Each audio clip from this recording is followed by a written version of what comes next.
Yhtenä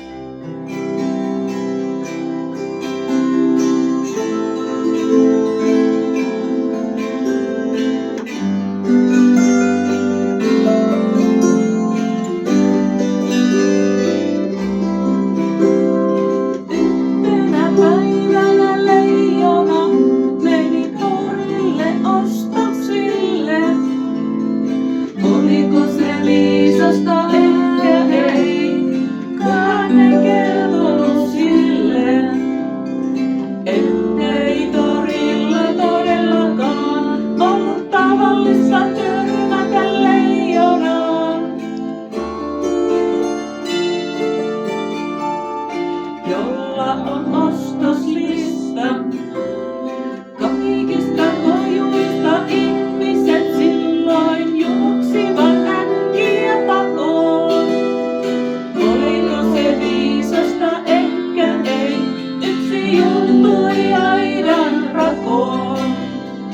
Toinen törmäsi laatikoihin ja kaatoi kaltin eteen.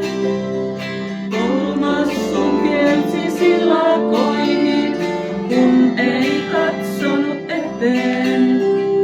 Leijona karjaisi tuuka jo sieltä kahden mansikoita. Oliko se viisasta? Ehkä ei. Siellä myytiin vain silakoita. Ei talvella marjoja laisinkaan. Näin se toriväki tutustui leijonaan, jonka sitten usein torilla näki. Ja sitten alkuun. Yhtenä päivänä leijona meni torille ostoksille. Oliko se viisasta? Ehkä ei. Kukaan ei kertonut sille, ettei torilla todellakaan